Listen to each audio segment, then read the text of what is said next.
Assalamualaikum warahmatullahi wabarakatuh. Sebelum kita simak pembahasannya lebih lanjut, jika kalian suka dengan video ini, silahkan klik tombol subscribe dan loncengnya supaya kalian selalu mendapatkan notifikasinya untuk video menarik berikutnya. Budayakan menyimak sampai selesai supaya kalian tidak salah kaprah menyikapi pembahasan ini. Alam semesta dalam pandangan Syekh Siti Jenar. Syekh Siti Jenar bernama kecil Said Hasan Ali Al-Husain, putra dari Syekh Datuk Saleh Isa Alawi bin Ahmad Shah Jamaluddin Husain, seorang ulama di Malaka. Beliau lahir pada tahun 829 Hijriah atau 1426 Masehi di Cirebon. Sebutan Said di sini menyebutkan bahwa Syekh Siti Jenar memiliki garis silsilah yang sampai pada Rasulullah. Syekh Siti Jenar memiliki pemikiran yang dinilai lumayan berbeda dengan ajaran Islam saat itu yang dianut oleh kalangan kerajaan di Nusantara. Hal itu dikarenakan ia mencoba menyusun ajaran tasawuf dengan filsafat hidup, sehingga memiliki perbedaan dengan ajaran yang diajarkan oleh para wali, di mana ajaran Islam lebih cenderung ke arah syariat. Bahkan dapat dikatakan bahwa Syekh Siti Jenar sudah memiliki pemikiran ini semenjak beliau menuntut ilmu di kota Baghdad yang menjadi pusat peradaban ilmu pengetahuan di abad ke-16. Di saat beliau berguru kepada Syekh Ahmad, Syekh Siti Jenar mengajarkan Islam yang esoteris, di mana bersifat sufistik dan sangat terbuka akan kearifan agama. Beliau juga mengaplikasikan ajaran arketisme ke dalam lingkungan kehidupannya, juga dalam tatanan politik. Dikarenakan Syekh Siti Jenar memiliki pemikiran yang dianggap berbeda, menjadikan ajaran sufinya dilarang untuk disebarkan kepada masyarakat awam karena dikhawatirkan malah menyesatkan mereka. Semua di semesta adalah mayat. Syekh Siti Jenar mengaitkan pemikirannya dengan ajaran Islam, Hindu, Buddha, dan filsafat Jawa. Tuhan dalam pemikiran Syekh Siti Jenar tak bisa dijelaskan, karena manusia hanya makhluk biasa.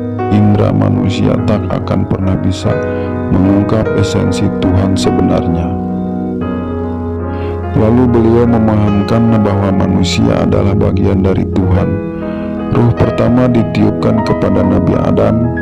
Disinilah awal mula pemikiran beliau bahwa semua yang ada di alam semesta adalah bagian dari Tuhan. Di sini beliau menyadarkan dengan manunggaling kaula Gusti dalam hal ketuhanan. Semua yang ada di alam semesta ini berupa mayat. Pemahaman konsep Syekh Siti Jenar yaitu hidup adalah kematian dan kehidupan sesungguhnya adalah kehidupan setelah kematian, di mana tidak terikat jasad karena jasad akan menyatu dengan tanah. Alam kubur menurut Syekh Siti Jenar berasal dari bahasa Arab, yaitu ka'bara, yang artinya memendam, menyembunyikan, atau tempat untuk menyembunyikan sesuatu. Kehidupan di mana tempat banyak orang menyembunyikan kejahatannya yang merugikan orang lain dan tak mau mengakuinya.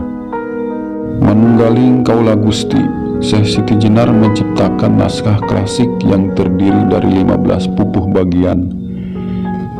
Judul serat Syekh Siti Jenar merupakan tembang berbahasa Jawa. Dalam serat beliau berisi beberapa pandangan. Beliau juga memiliki ajaran yang dikenal dengan nama Manunggaling Kaula Gusti, di mana dalam suluknya terbagi ke dalam dua pembahasan, yaitu hakikat manusia dan kiamat. Pemikiran Syekh Siti Jenar mengenai jiwa merupakan suara hati yang diungkapkan dari Tuhan. Di sini beliau memahamkan dengan rasa manunggal.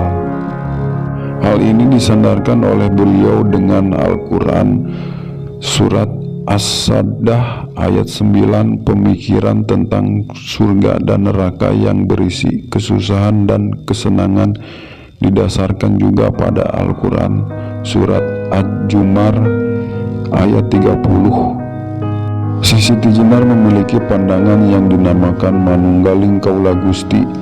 Dalam konsep ini, pemikiran beliau tak jauh dengan doktrin ajaran Ibnu Arabi, yaitu paham wahdat al-wujud, di mana terdapat relasi antara makhluk dan penciptanya.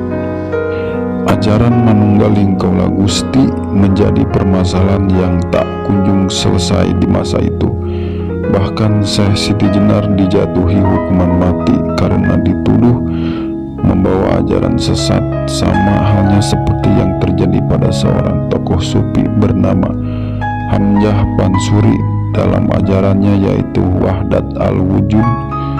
Ajaran Syekh Siti Jenar juga kerap disamakan dengan ajaran tokoh sufi yaitu Al-Halaj yang dikenal dengan hulul, pemahaman yang hampir sama mengenai Tuhan yaitu Datuk Abulung, Al-Halaj, Abu Yazid, dan Ibnu Arabi.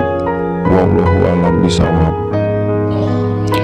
Terima kasih untuk yang sudah menonton video ini dari awal sampai akhir. Saya ucapkan Assalamualaikum warahmatullahi wabarakatuh.